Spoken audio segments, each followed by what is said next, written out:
এখানে দেখেন গুরুত্বপূর্ণ দুটা টার্ম কাজ করছে।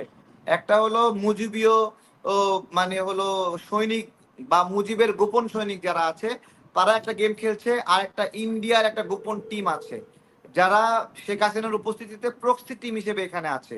সেই প্রক্সি টিম এখানে এসে এই খেলাটা খেলছে।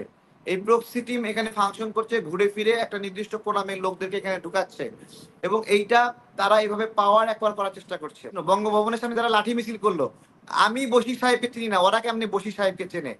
ঠিক আছে, তাহলে বঙ্গভবনের সামনে লাঠি মিছিল এদেরকে কে নামাইলো?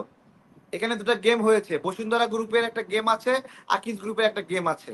ঠিক আছে, বসুন্ধরা গ্রুপ এগুলো লাঠি মিছিল, লাঠি নিয়ে লোকজনকে নামাই দিছে, টাকা পয়সা দিয়ে নামাই দিছে আকিজ গ্রুপের বিরুদ্ধে, যে আকিজ গ্রুপ এখানে বড় হয়ে যাবে, ফুলে ফেসে বড় হয়ে যাবে। বিষয়টা এরকম অনেকটা, বুঝতে পারছে? মোজো বনাম কোকের মতো অনেকটা। আমরা চুপপুর পদত্যাগ চেয়েছিলাম, পদত্যাগ চেয়ে বঙ্গভবন ঘেরাও করেছিলাম। সেই দিন মানে সমন্বয়কদের কয়েকজন গিয়ে ওখানে গিয়ে ঘোষণা করলো, এখানে কি আমরা প্রোগ্রাম দিচ্ছি, আপনারা কেন আসছেন?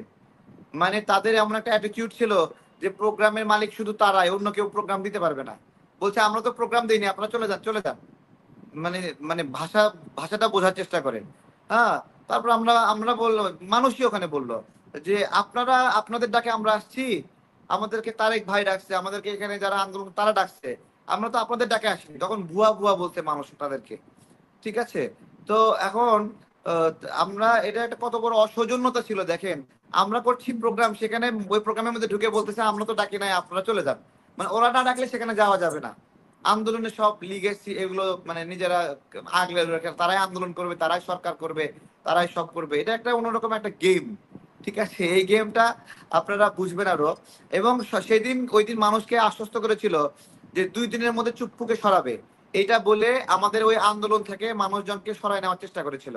আমি আজকে জিজ্ঞাসা করছি, এখনো কি 2 দিন শেষ হয় নাই?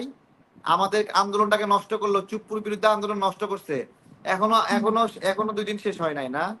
2 দিন শেষ হয় নাই। এগুলো এগুলো গেম। এগুলো যারা রাজনীতি নিয়ে গবেষণা করে, রাজনীতির 10টা পথ, এই 10টা পথ কেবলমাত্র রাজনীতিবিদরা দেখতে পারে এবং সাধারণ মানুষ দেখতে পারে 2টা পথ, বা এটা অথবা ওইটা, কিন্তু এর কিন্তু পরবর্তী আমরা তো পথগুলো দেখলাম যে আমরা ওরা দেখতে পারি। সমন্বয়করা সবাই ইয়ে দিল, পোস্ট দিল, ওরা হচ্ছে আওয়ামী লীগের দোসর, এবং আলটিমেটামও দিল। এটা অনেক মজার, অনেক মজার। ওদেরকে অনশন করতে বলেন যে তোমরা না খেয়ে মরে যাও। হুম। ঠিক আছে, অনশন করে। জি।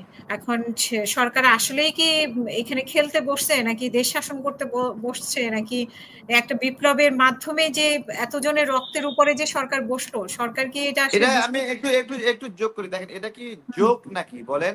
এটা কি যোগ? মানে হলো আমাদের গণ অভ্যুত্থানের সাথে সম্পৃক্ত না এরকম মানুষকে নিয়োগ দিতেই থাকবে, এটা কি দুষ্টামি করছে আমাদের সাথে?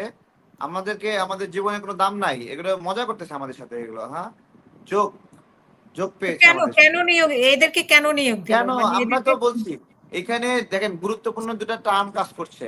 একটা হলো মুজিবীয় ও মানে হলো সৈনিক বা মুজিবের গোপন সৈনিক যারা আছে তারা একটা গেম খেলছে, আর একটা ইন্ডিয়ার একটা গোপন টিম আছে যারা শেখ হাসিনার উপস্থিতিতে প্রক্সি টিম হিসেবে এখানে আছে। সেই প্রক্সি টিম এখানে এসে এই খেলাটা খেলছে। এই প্রক্সি টিম এখানে ফাংশন করছে, ঘুরে ফিরে একটা নির্দিষ্ট প্রোগ্রামের লোকদেরকে এখানে ঢুকাচ্ছে এবং এইটা তারা এইভাবে পাওয়ার একবার করার চেষ্টা করছে এবং তারই একটা অংশ এই প্রক্সি টিমগুলো ফাংশন করছে। আমরা কেউই জানি না, এই এই কাউকে চিনি না এই উপদেষ্টাদের। এখানে আসিফ নজরুলকে চিনি, আসিফকে চিনি, নাহিদকে চিনি, আর কাউকে তেমন ভাবে চিনি না। দেশের জন্য তাদের অবদান কি, কাজ কি, ওইভাবে চিনি না। আমি কাউকে চিনি না, আমাদের গণ অভ্যুত্থানের অবদান কি, কাউকে চিনি না। অযথা মানে আমরা, মানে আমি তারা যাদেরকে না হয় চিনি না, ছিল, কিন্তু এই যে আমরা যদি ফারুকী না চিনি, বশির। দেখেন হুম। আমি যদি না ফারুকী চিনি দেশের বশির। জনগণ চিনবে কিভাবে বলেন? আমি হুম। প্রতিদিন রাজপথে থেকে সক্রিয় থাকে কাজ করার চেষ্টা করতেছি, খারাপ ভালো যাই বলেন আমাকে, আমাকে অপছন্দ করেন পছন্দ করেন, অন্তত এই রাজনৈতিক ময়দানে সবাইকে চেনা দরকার। আমি কেন চিনি না? এই আমি কেন, আমি না চিনলে দেশের নাগরিকরা কিভাবে চিনবে বলেন? কিন্তু ফারুকী আর মানে শেখ বশির, ওনারা দুইজন কিভাবে, ওনার আগের যারা ছিল তাদেরকে না হয় আপনি চিনেন না, বা আমরা হয়তো অনেকেই চিনি, বিভিন্ন ভাবে চিনি, এনজিওর মাধ্যমে চিনি, এখানে বা একটা, এখানে দেখেন, এখানে আজকে আপনার এখানে ফাঁস করে দেই সবকিছু। ঠিক আছে, মানে বশির সাহেব, বশির সাহেব যে নিয়োগ পেয়েছে না এখানে, বশির সাহেব হলো আকিজ গ্রুপের, তাই না? বশির সাহেবের বাবা কিন্তু আওয়ামী পন্থী ছিল না।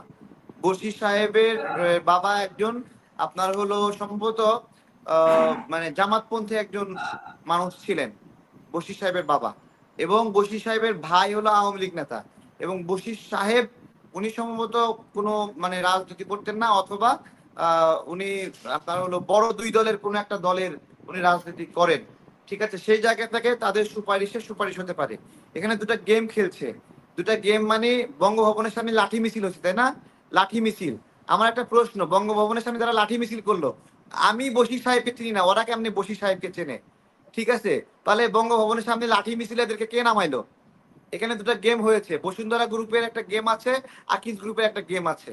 ঠিক আছে, বসুন্ধরা গ্রুপ এগুলো লাঠি মিছিল, লাঠি নিয়ে লোকজনকে নামাই দিছে, টাকা পয়সা দিয়ে নামাই দিছে আকিজ গ্রুপের বিরুদ্ধে, যে আকিজ গ্রুপ এখানে বড় হয়ে যাবে, ফুলে ফেসে বড় হয়ে যাবে। বিষয়টা এরকম অনেকটা, বুঝতে পারছে? মোজো বনাম কোকের মতো অনেকটা, মানে ইসরায়েল বনাম আপনার হলো ফিলিস্তিন। এখানে অনেকগুলো গেম আছে, এই গেমগুলো কাজ করছে।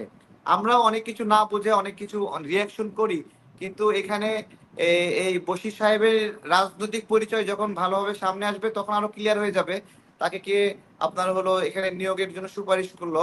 তবে এখানে বসুন্ধরা গ্রুপ আপনার হলো একটা গেম খেলেছে, মানে এই আকিজ গ্রুপের দায়িত্বশীল নিয়োগ পাওয়াতে তারা টাকা দিয়ে কিছু লোককে ভাড়া করে লাঠি দিয়ে বঙ্গভবনের সামনে মিছিল করিয়েছে। মানে কোনো কিছু কাকতলীয় না, যে মানুষগুলো ওখানে মিছিলে গেছে মাইক্রোফোন ধরলে একটা বলতে পারবে না বশির সাহেবকে, তাহলে বশির সাহেবের বিরুদ্ধে লাঠি মিছিল করে কিভাবে? এগুলো রাজনীতিতে অনেক ধরনের কি যে চলতেছে আপনারা বুঝবেন না আসলে।